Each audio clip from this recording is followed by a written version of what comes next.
Buenas tardes. Vamos a retomar con la clase de la familia de los alquenos y para empezar vamos a hacer un muy breve repaso de los primeros conceptos de las reacciones de adición electrofílica, que es la principal reacción que sufren los alquenos. Porque si uno mira el alqueno, este grupo funcional se caracteriza por tener nubes electrónicas muy disponibles, muy polarizables, disponibles para el ataque a agentes electrofílicos, es decir, especies que son deseosas de reaccionar con alguien que tenga muchos electrones para compartir.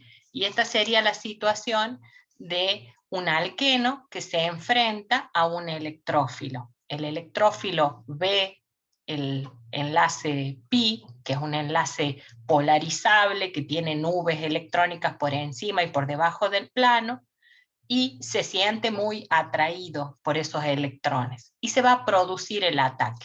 Entonces habíamos visto que siempre representamos el ataque desde el par de electrones hacia el electrófilo, y el electrófilo va a decidir en cuál de los carbonos queda unido. Lo va a hacer siguiendo la regla de Markovnikov, es decir, se va a enlazar al carbono menos sustituido, de forma que el intermediario catiónico que se forma en el otro carbono sea lo más sustituido posible, de forma que sea estable. Esta nueva especie, que es el intermediario carbocatiónico, es el que va a reaccionar con un nucleófilo, que es una especie rica en electrones, que se va a ver atraído por este orbital P vacío y va a poder atacar. Lo puede hacer por la cara superior o por la cara inferior. Es decir, si este carbocatión no tiene ninguna preferencia, podría dar hasta una racemización si este fuese un carbono proquiral, que fuese a dar un carbono quiral. Y posteriormente de ese ataque se forma el producto, que acá le vamos a llamar aducto. Dependiendo de cuál es la cara que ataca, por la cual ataca el nucleófilo, si quedan del mismo lado, le vamos a decir estereoquímica de la adición tipo sin, y si quedan de lados contrarios, le vamos a llamar estereoquímica de la adición tipo anti. Para saber si esta reacción va a ser rápida o lenta, lo que tenemos que verificar es cuál es la estabilidad de ese carbocatión. Entonces acá está escrita la regla de Markovnikov. Inicialmente la regla decía que el electrófilo se une al carbono con más hidrógenos, y luego se dieron algunos casos que tuvieron que hacer que se expresara en forma más ampliada, más general, que es la que está escrita acá, que es que el electrófilo se adiciona al alqueno de modo tal que se genera el carbocatión más estable. Sigue coincidiendo con que el electrófilo va al menos sustituido para que se genere el más estable. O sea, las dos formas de decir la regla de Markovnikov hacen que haya coincidencia. Lo que pasa es que acá engloba a algunos casos que la versión original estaba dejando afuera. Para la estabilidad de ese carbocatión, también vimos que hay dos formas de que se estabiliza. Esto es muy importante y lo vamos a repetir muchas veces durante la materia. Las dos formas principales que vamos a ver en esta clase, porque hay más, en las que se puede estabilizar un carbocatión son las siguientes. El efecto inductivo, que es cuando los carbonos vecinos al carbocatión aportan densidad electrónica gracias a los electrones de los orbitales sigma sp3s. Esta polaridad de este enlace sigma sp3s se debe a el mayor carácter S que tiene el sp2. Tiene un contenido de aporte de carácter S mayor que el sp3. Entonces más electronegativo. Quiere decir que va a atraer esos electrones de los orbitales sigma, sp3s, sp2, y va a compensar. La forma de estabilizar al carbocatión es aportarle electrones, que es lo que él no tiene, pero no regalárselos, sino se los presta, se los aproxima como para que compensen esa deficiencia. No llegan nunca a neutralizar la carga positiva, pero sí es como que le acercan los electrones para que no se profundice esa deficiencia y no se exacerbe, que es lo que le causa inestabilidad a ese carbono. El segundo método que hemos visto de estabilización que tiene este carbocatión, la segunda forma de estabilización, se llama hiperconjugación y se trata de una asistencia por parte de los electrones de un orbital sigma sp3s, acá ya está corregido el error en el numerito del sp3. Entonces una asistencia lateral, porque como este orbital no es perfectamente vertical, no es paralelo al orbital PZ, sino que tiene una ligera inclinación, ya que el ángulo es tetraédrico de 109,5. Entonces esta pequeña inclinación hace que no sea exactamente una donación de efectiva, sino que es lateral. Pero cuando hay varios grupos alquilos en los carbonos vecinos, fíjense, en el caso de un carbocatión terciario, se trata de un carbocatión unido a 3 carbonos. Entonces son los 3 los que están apoyando esa deficiencia y ayudan a la estabilización. Así, por las dos formas, por el efecto inductivo y por la hiperconjugación, cuanto más grupos alquilo tenga el carbocatión, más estable va a ser. Entonces así es como el más estable es el terciario, seguido de uno secundario, seguido de uno primario, y muy inestable el catión metilo, porque los hidrógenos no ayudan a estabilizar esa carga positiva. Es tan inestable el catión metilo que prácticamente no llega a formarse, no van a encontrar especies donde se forme el catión metilo. Y así vemos la primera reacción de adición electrofílica, que es la adición. ¿El anión sería? El catión metilo.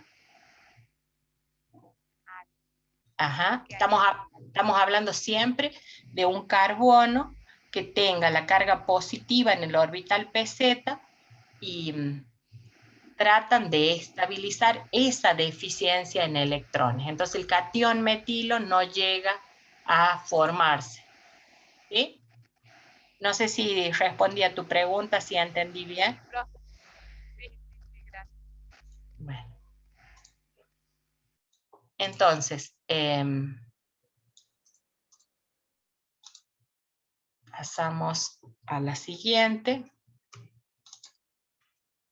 Y pasamos al primer ejemplo de reacciones que habíamos estado viendo. El primer caso es la adición de bromuro de hidrógeno. Primera etapa, como ya hemos visto, es el ataque del par de electrones del enlace pi al electrófilo, que en el bromuro de hidrógeno, como es una molécula polar, se va a romper el enlace hidrógeno-bromo en forma heterolítica. ¿Qué quedaría cuando se rompe en forma heterolítica? El protón y el bromuro, ¿sí? Entonces es el bromuro el que se está formando cuando se lleva el par de electrones del enlace sigma. Y el protón, ¿dónde queda? Y el protón es el que se va a enlazar como electrófilo en los carbonos del alqueno. ¿En cuál se enlaza el protón? No tengo que decir hidrógeno, porque no es átomo de hidrógeno, sino que es protón, es la especie catiónica. ¿En cuál de los dos carbonos se enlaza el protón? se va a enlazar, siguiendo la regla de Markovnikov, en el carbono con más hidrógenos o en el carbono menos sustituido, que le llamamos. Entonces, es este el carbono donde se va a quedar unido el protón, ¿sí? De modo que va a quedar, según las reglas de Markovnikov, se va a formar el carbocatión más sustituido, que es justamente el catión en el carbono vecino. ¿Sí? Entonces, cuando se produce esa unión, vamos a ver la formación de un carbocatión terciario. ¿Cómo me doy cuenta? Cuento cuántos carbonos tiene unido ese carbono y son 3, entonces es terciario. Si tuviese solo 2 carbonos, sería secundario, si tuviese solo 1, sería primario. Si el protón se hubiese quedado unido en este carbono, la carga positiva hubiese quedado acá. ¿Y cuántos carbonos tiene unido este? Solo 1. Entonces sería un carbocatión primario. Esa situación sería muchísimo más desfavorable. Entonces, cuando yo tengo que se formó el carbocatión, yo si armo el diagrama energético que representa la energía del sistema en función de la coordenada de reacción, voy a tener una reacción en 2 etapas donde tengo un intermediario que es carbocatiónico.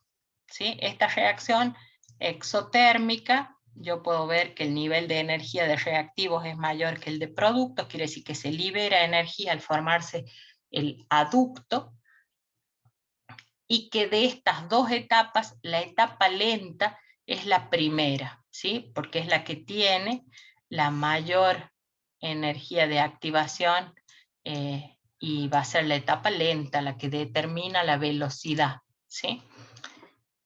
La segunda etapa va a ser rápida. ¿Qué ocurre en la segunda etapa?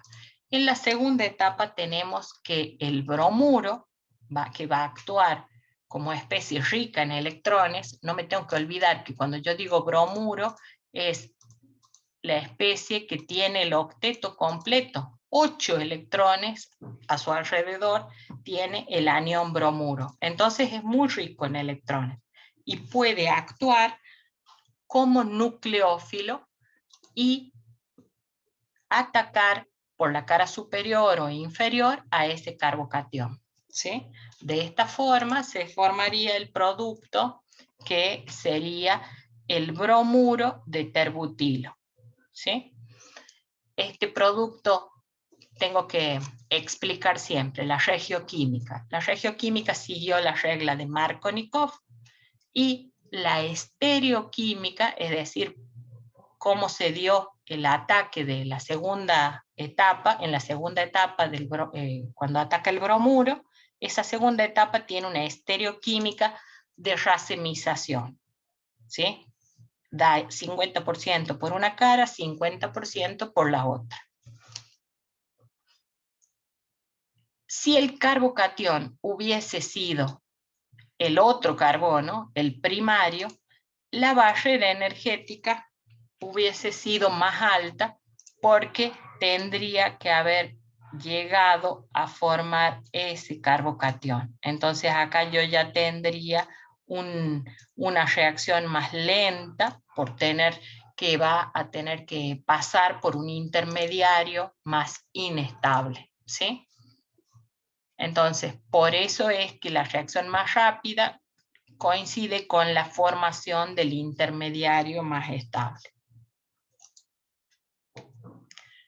Entonces, en la reacción de hidrohalogenación, o que puede ser con ácido bromídrico, con bromuro de hidrógeno. Recuerden lo que les contaba en la clase pasada, que acá la especie que reacciona es bromuro de hidrógeno o cloruro de hidrógeno, porque son reacciones en fase gaseosa y generalmente no se hacen en agua en solución, sino que se hacen en medio gaseoso, y así es como la especie que actúa es bromuro de hidrógeno o cloruro de hidrógeno.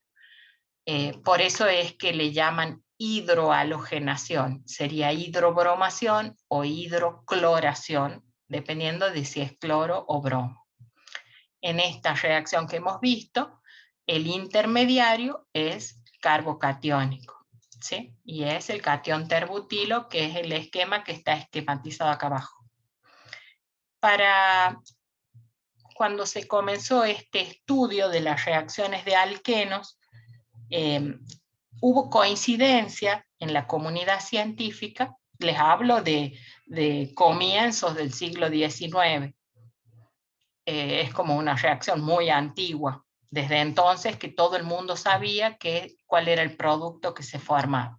Sin embargo, hubo una controversia. La forma en la que los científicos discuten y se pelean, bueno, ahora sería en las redes sociales, pero en esa época era mediante cartas y mediante publicaciones en revistas científicas.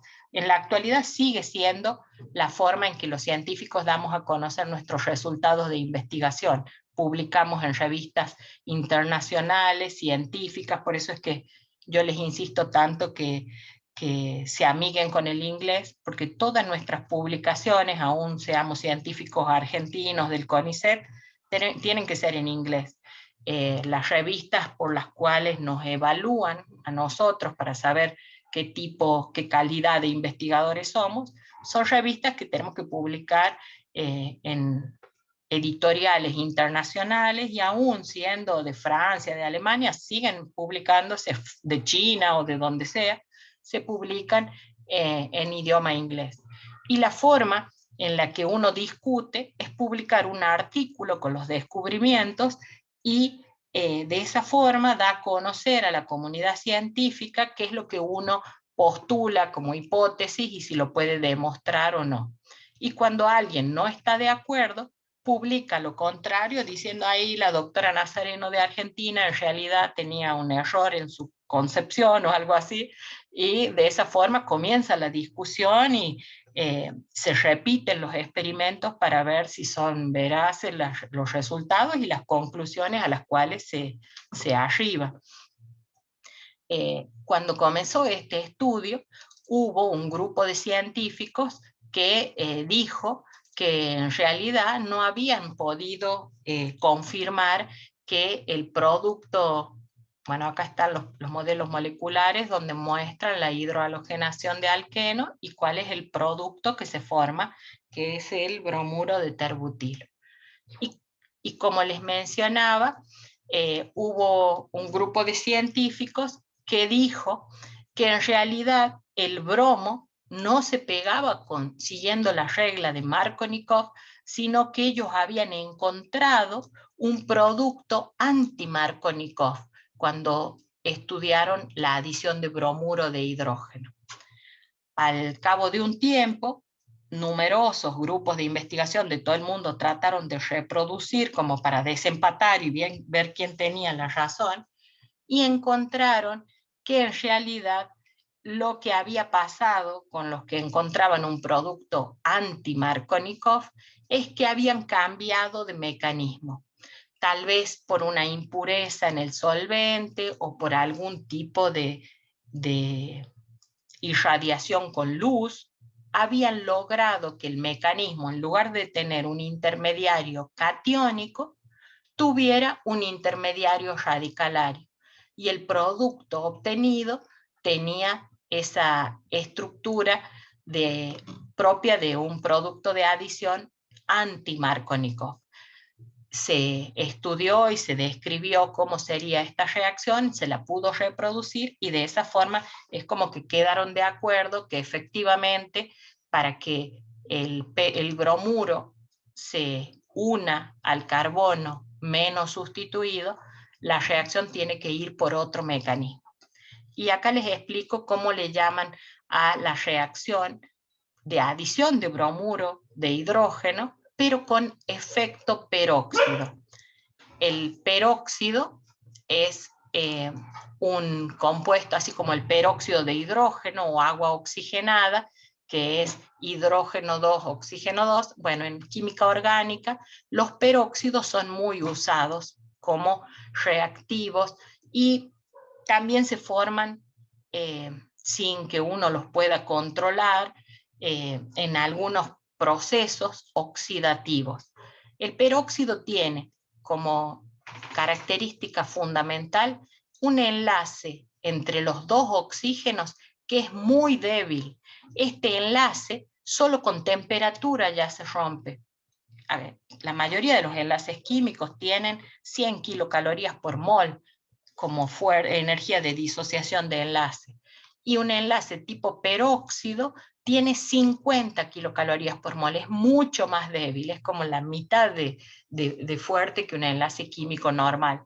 Entonces, térmicamente, este enlace tipo peróxido se rompe en forma homolítica. Recuerden de usar acá las flechitas que tienen una sola punta, porque este peróxido se va a descomponer térmicamente, va a generar radicales centrados en oxígeno, que se llaman radicales alcoxilo, que atacan al bromuro de hidrógeno, le abstraen el átomo de hidrógeno y van a generar un radical bromo.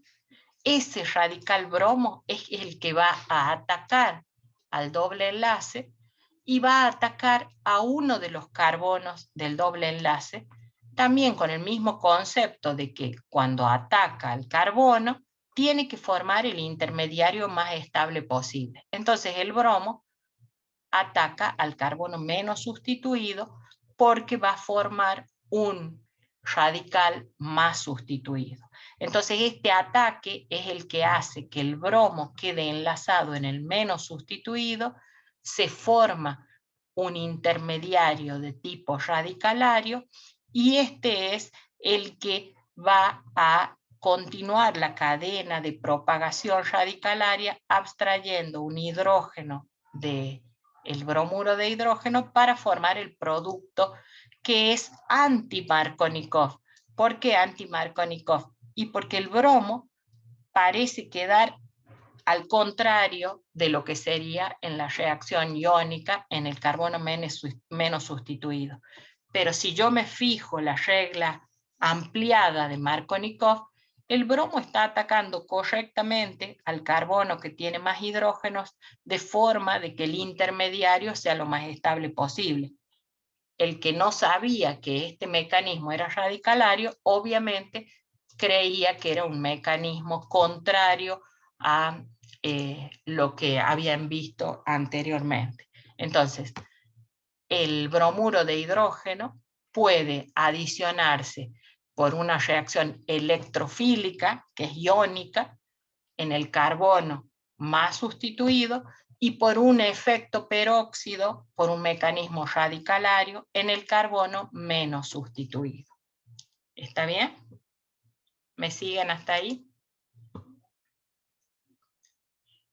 ¿Por qué el radical más estable es el más sustituido? También por lo mismo, porque cuanto más sustituido, más estable, porque el carbono que tiene el electrón desapareado también tiene el octeto incompleto, también tiene menos de 8 electrones compartidos en su capa externa. Entonces, por eso es que es ávido por electrones. Entonces, todo aquel grupo que le pueda aportar densidad electrónica, ya sea por efecto inductivo o por hiperconjugación, va a mejorar su situación.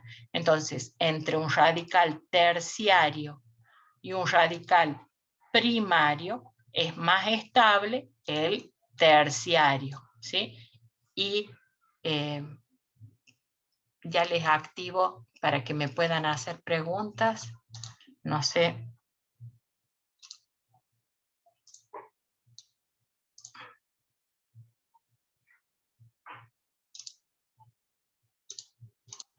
Me faltaba ponerle clic a un cuadrito para que puedan reiniciar el audio, perdón. Ahora sí. Entonces, si tienen... Yo sé que este tema ya empieza con algunas cosas que les pueden generar dudas, así que si quieren hacer alguna consulta, no duden de interrumpir. Entonces, el radical que es terciario es más estable que el radical de tipo primario. Entonces, por eso es que se da el ataque del bromo en el carbono menos sustituido cuando sigue este tipo de mecanismo radicalario. Con el cloro no se da esta reacción. Entonces, cuando tenemos cloruro de hidrógeno, solamente da el mecanismo Markovnikov. Entonces, acá podemos ver cuál es el intermediario radicalario que surge de la reacción en presencia de un peróxido. Este es un peróxido orgánico, un peróxido de terbutilo. Es un reactivo típico que se usa para reacciones radicalarias y así el producto que se forma es anti-Markovnikov.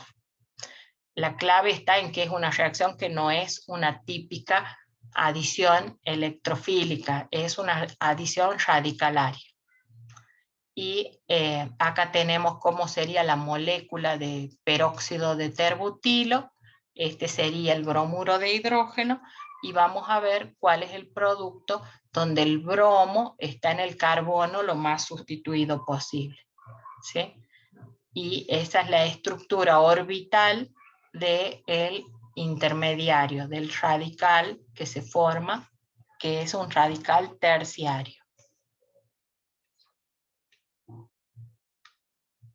Bueno, ahora vamos a pasar a un segundo tipo de reacción. Acá no vamos a usar bromuro de hidrógeno, sino que vamos a usar la molécula diatómica de halógeno, sea cloro o bromo, en forma molecular. Esta reacción de adición va a tener un efecto de formar un producto, un aducto, donde cada halógeno queda enlazado en uno de los carbonos del alqueno, con una estereoquímica de adición de tipo anti. Los dos cloros van a quedar de lados contrarios, los dos bromos quedan de lados contrarios. Acá en esta primera reacción es un propeno, porque es un compuesto de 3 átomos de carbono que van a reaccionar con el cloro. En un carbono el cloro queda hacia arriba, en el otro carbono el cloro queda hacia abajo. Entonces, como los dos cloros son iguales, yo no puedo decir si es Markovnikov o anti-Markovnikov, porque acá no corresponde, porque no hay forma de distinguir cuál es el cloro que entró primero. Entonces acá, cuando se da la adición de la molécula de cloro, yo no puedo decir si es Markovnikov o anti-Markovnikov. El segundo ejemplo es un ciclo hexeno, que va a reaccionar con la molécula diatómica de bromo. Un bromo va a quedar enlazado en un carbono hacia arriba y el otro carbono va a tener el bromo hacia abajo. Fíjense que esto es el 1,2 dibromo ciclohexano, con una configuración geométrica, una isomería geométrica de tipo anti o trans. Quiere decir que cuando yo haga la estructura silla, van a estar de lados contrarios los bromos. Si uno es axial, el vecino puede ser también axial, ¿sí? En algún ejercicio les puse la silla, acá no la voy a poder dibujar, pero creo que tengo un videíto con este ejercicio resuelto en forma silla para que sea bien ilustrativo, así que se los voy a poner en el Drive. Estas reacciones son mucho más simples de entender cuando uno las va desarrollando paso a paso y no tal vez ver la imagen. Entonces yo sé que es mucho más claro si yo se lo puedo ir desarrollando con pizarra. Entonces les voy a poner los videitos explicando estos mecanismos en el Google Drive. Son videitos cortos donde explico todos estos mecanismos descritos paso a paso en forma silla, por ejemplo, para esta reacción. Ahora, ¿cómo es el mecanismo? Porque ahí yo lo que les puse es reactivos y productos. Pero ¿cuál es el intermediario acá? Si es una adición electrofílica, el intermediario tiene que ser un catión. El catión es una forma puenteada donde el halógeno queda enlazado con los dos carbonos al mismo tiempo. Esto se llama intermediario ion bromonio. Así como habíamos visto que el electrófilo se une primero y sale el nucleófilo que va a atacar recién en la segunda etapa, sería así el proceso. El par de electrones pi ataca a un bromo, el otro se va como bromuro porque rompe heterolíticamente el enlace, y este primer bromo que entra acá es como que no se alcanza a decidir a cuál de los dos carbonos va a quedar enlazado y va a formar un puente. Este puente es un intermediario cíclico donde la carga positiva está como repartida entre los átomos que forman este puente y se llama ion bromonio. Si la reacción en lugar de ser con bromo hubiese sido con cloro, se llamaría cloronio. Y en la etapa siguiente, donde en la segunda etapa de la reacción, tenemos el bromuro, que es el que está con el par de electrones para actuar como nucleófilo, tiene que atacar a uno de los dos carbonos. Una característica muy importante de esta reacción es que siempre el segundo bromo ataca por la cara contraria a la que tiene el puente de bromo, no puede venir por el mismo lado. Entonces va a atacar siempre con una estereoquímica anti, ataca por la cara contraria. Y él tiene que decidirse, ataco para acá, ataco para acá. ¿Cómo elige ese bromuro cuál de los dos carbonos ataca? Él tiene que ver cuál estabiliza más la carga positiva, porque yo les dije que esta carga está repartida, pero no está igualmente repartida entre todos los carbonos. El carbono más sustituido tiene un mayor componente de carga positiva que el carbono menos sustituido. Entonces, cuando el bromuro mira hacia dónde se ve más atraído, se ve mucho más atraído hacia el carbono que estabiliza mejor la carga positiva y no para el otro lado. ¿Sí? Entonces, cuando se da ese ataque, ¿qué va a pasar con el carbono que formaba el puente? Va a abrir el puente para este lado y este bromo va a quedar acá arriba. ¿Sí? ¿Se entiende?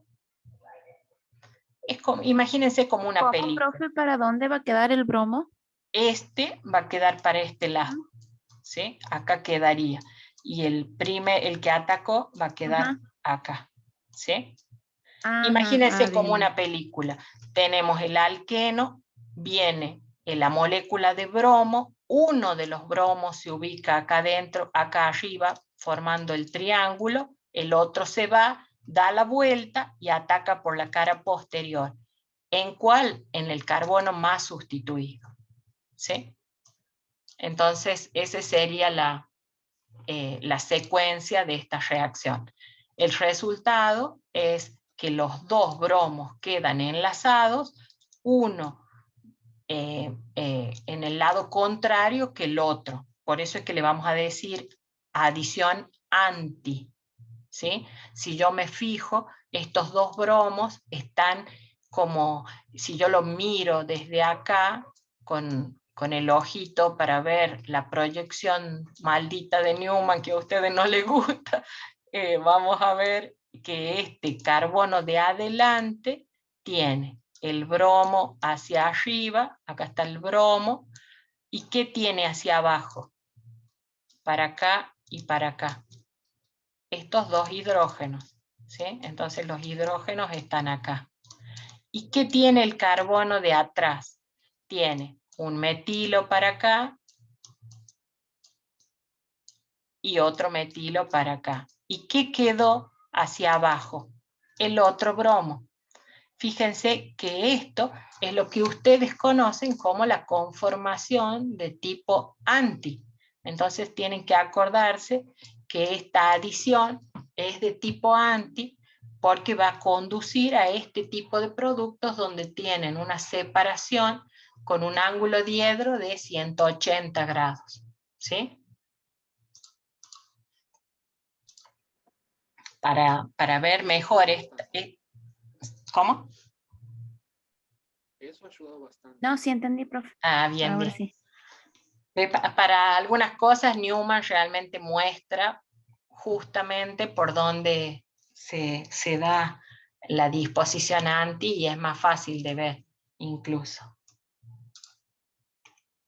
Bueno, pasamos a cómo quedaría.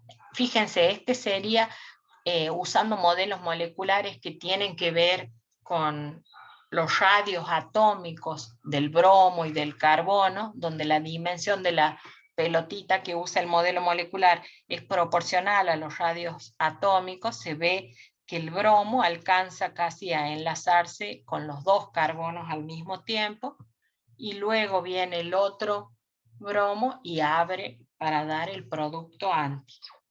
¿Sí? Y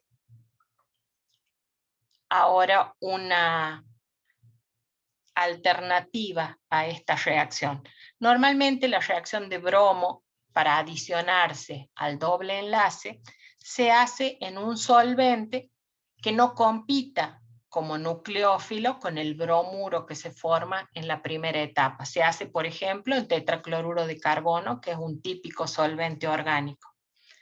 Pero encontraron que cuando el solvente en el que se hace esta reacción es nucleofílico, como puede ser el agua o como puede ser metanol o algún otro alcohol, en la segunda etapa, donde participa el bromuro y tiene que atacar al bromonio, se da que compite el agua con el bromuro. Y como el agua es el solvente, está rodeando a todos los intermediarios que se han formado, no llega a atacar el bromuro y le gana el agua. Y entonces el producto que se forma, en lugar de ser un dibromado anti, en el lugar donde entraba el bromo, queda un grupo hidroxilo. Y en el caso de que el solvente fuese un alcohol como metanol, el grupo sería un metoxilo, ¿sí? Entonces, el mecanismo de esta reacción es lo que les grabé en el videíto para que ustedes lo puedan ver. Yo acá simplemente les cuento cómo es. En pizarra estas reacciones son un poco más llevaderas, así que les grabé el video. Y este sería el intermediario bromonio de esta reacción. Todas estas acá sí muestran la regioquímica Markovnikov, es decir, que el electrófilo es el bromo, el primer bromo que entra, sí queda en el carbono menos sustituido. Acá sí yo puedo diferenciar, porque el primero es bromo y el segundo que entra es el nucleófilo que deriva del agua.